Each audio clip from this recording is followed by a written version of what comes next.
Spiritualizing hurting people. Spiritualizing means that you are responding to a situation with only one Bible verse or one Bible principle and ignoring the rest of them. And you're looking at just one spiritual aspect, and it is kind of trivializing the person's experience, the person's feelings, the person's pain. So here are some examples. Oh, just trust God. Pray about it. Do you think the person hasn't prayed about it? I'll pray for you. And that's sort of your exit out of this difficult conversation, or your way of just saying to the person, oh, okay, I'll pray for you, but not addressing the real problem. God won't give you more than you can bear. So in other words, that's that scripture where it says that in any temptation that God will provide you a way out. That's not really talking about this. It's not talking about pain and trials. It's saying that God doesn't tempt you, that you are not trapped from things, that God's not putting you in that situation. But so God won't give you more than you can bear. It's basically saying to the person what? It's saying, well, this isn't really that bad because you can handle it, because God wouldn't have given you the situation if you couldn't handle it. I'm going to tell you, I've spent a lot of time talking to people about their life problems and their relationship problems. And I have seen situations that are more than people can bear. And sometimes people crumble under the situations that they've been given. Sometimes it is too much for somebody, because there are a lot of very, very difficult things that people have endured and have to endure in this world that has lots of bad things. The next one, God works out everything for good, or for your good, or for his good. So in other words, oh, you'll make it. God's going to work all of this for good. Now, all of these things can be said to people they have scriptural precedent, scriptural background. They're based on scriptural principles or on a scripture. But the problem is how you use them. Okay. So basically you're saying, okay, good's going to come out of this. Quit complaining. Quit telling me how bad it is or how much you hurt, or expecting any kind of, support, because this is all going to work for good. Be grateful. It could be worse. Ouch. That is kind of painful, Wow. So in other words, don't complain, because it could be worse. It could always be worse. I don't care what situation it is. It can always be worse. You need to forgive. So your person is telling you some excruciating pain in a relationship, or something that somebody's done to them, and you come back with, you need to forgive. Again, truthful, but not the right time to tell the person that the person needs to forgive. God will give you the strength to go through it. Oh, he will. That's true. But again, to say that when you're spiritualizing it and not addressing the person's real pain could be in itself more painful. Remember the title? Spiritualizing hurting people. Spiritualizing actually causes people in already painful circumstances to feel more pain. Next one. Well, depression is a sin, You have the joy of the Lord. Again, hurtful, painful, and not true. Depression is a neurobiological state that can come from an imbalance in your neurotransmitters. It can even come from physical illnesses.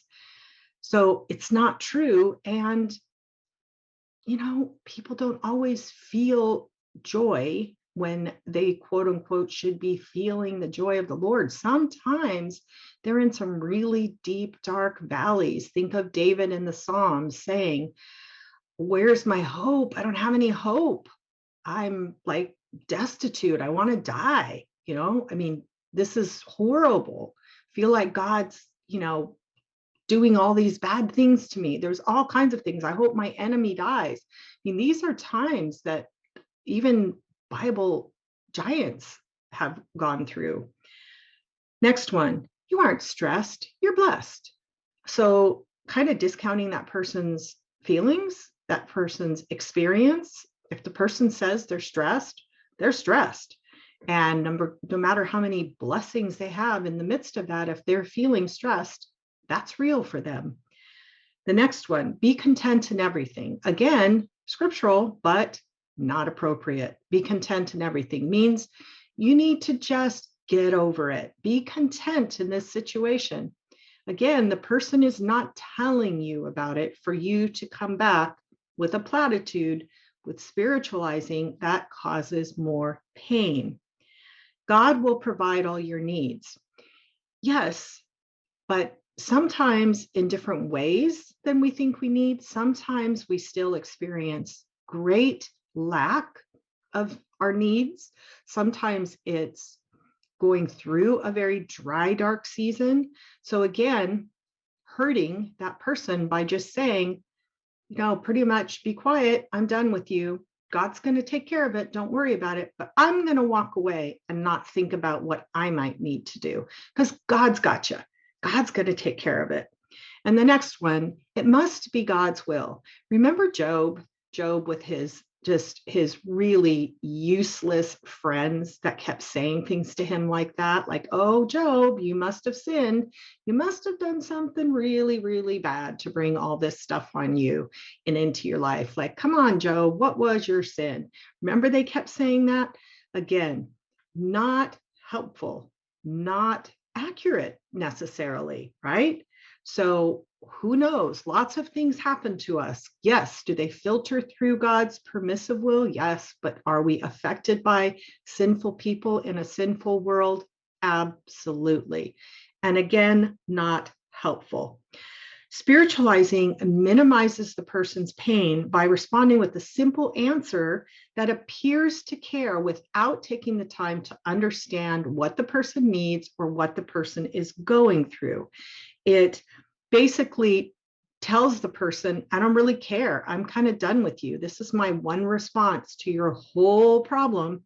And I'm going to walk away and I'm going to be okay. It kind of masks concern with an exhortation that kind of brings a little judgment with it. A little bit of you're overreacting, or, oh, you're making too big a deal about it, or this is not a problem. It's just a spiritual thing, or God's going to give you everything you need. Okay. And it definitely does not take time to consider, what does this person need and can I help this person? Now, we cannot help every person that comes in our path. It's impossible. But there are situations in which we can do something without, maybe we don't have the money to help a person, but we can listen. We can give the person some type of response that lets them know we actually get it. We care. And even if we don't get it, we care enough to listen and to say, I'm sorry that you're going through that. That sounds really, really hard. That sounds really painful. That sounds really difficult. Maybe I don't get it because I haven't been in that situation, but geez, that sounds really awful. And spiritualizing hurts because it doesn't hit the person, it doesn't meet them where they're really, really at. The Bible does have a lot to say about our lives. There's a lot of truth. There's a lot of principles in the Bible and a whole bunch of scriptures. But you need to listen to what the person is going through and to understand, to find out, what does the person really need? And what might God want you to actually do for this person, to actually do something that minimizes the pain rather than adding to the pain. We don't want to do that. So if you think about this, James tells us that faith without deeds is dead. And so basically, you're throwing out a platitude or some spiritual little nugget there, and yet you're not doing something to actually care for the person. Now, there are some scriptures that go along with that. For you to think about. And one of them is Romans 12:15. And it says, rejoice with those who rejoice, mourn with those who mourn. So basically, it's to kind of mirror this person's experience, to mirror what they're going through. If they're rejoicing, we can rejoice with them. But if they're mourning, we can't just give them some nice spiritual platitude and walk away like everything's okay. The next one is Proverbs 25:20, like one who takes away a garment on a cold day. So it's like taking somebody's coat when they're in the snow and saying, now walk 10 miles to go home. Or like vinegar poured on a wound is one who sings songs to a heavy heart. So if you're going to sing a song of a nice little spiritual nugget to somebody who has a heavy heart, and you're just going to be like, everything's okay, God's going to take care of you, it's all going to work for good, okay, I'll pray for you, then what are you doing? Okay, you are actually, that's like taking away somebody's garment on a cold day by doing that. The next one is the ones I referred to in James 2:15-17. Suppose a brother or a sister is without clothes and daily food. If one of you says to them, oh, go in peace, keep warm and well fed, but does nothing about their physical needs, what good is it? In the same way, faith by itself, if it is not accompanied by action, is dead. So that's a perfect example right out of Scripture. If the person needs food and the person needs clothing, and you say, go be blessed, keep warm, well fed, I'll pray for you, and the person doesn't have those things, that didn't do any good. Don't deceive yourself. That wasn't helpful. And 1 Timothy 5:23, I love this one because Paul, writing the letter to Timothy, gives him some very practical advice. He says, stop drinking only water and use a little wine because of your stomach and your frequent illnesses. He stops to writing all this stuff about spiritual things and about Timothy's walk with the Lord.